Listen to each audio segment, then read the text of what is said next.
Hello, ভোর ভোর উঠে আজকে পুলিশ স্টেশন যেতে হয়েছিল। কাল সন্ধ্যাবেলার দিকে পুলিশ ফোন করে আমাদের ডেকেছিল যে কাল মর্নিংয়ের মধ্যে যেন আমরা পুলিশের এখানে এসে রিপোর্ট করি।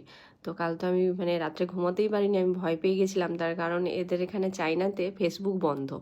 তো আমি এক তো এখানে ফেসবুক করছি, তার সঙ্গে এদের এখানের সব জিনিসপত্র নিয়ে ভিডিও করছি, লোকজন দেখেও সেটা। তো সেই জন্য ভয়ে ছিলাম। তো যাই হোক, এদের এখানে এসে দেখলাম যে না, এদের এখানে ওই পৌঁছানোর 24 থেকে 48 ঘন্টার মধ্যে এখানে এসে রিপোর্ট করতে হয়। তো যেটা এখানে সেক্রেটারি আমাদের জানায়নি, আর আমরা সেটা করিও নি, 3 মাস হতে যায়।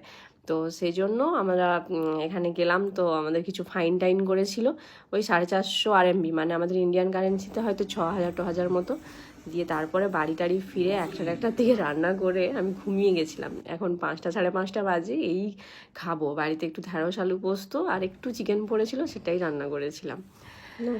আর আমি খাইনি, তো ও না খেয়ে বসে আছে।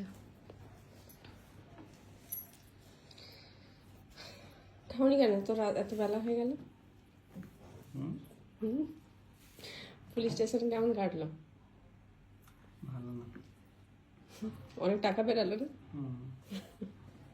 দিবে না কিন্তু এগুলো সব জায়গা দিছিল ব্লক। ঠিক আছে, টাটা।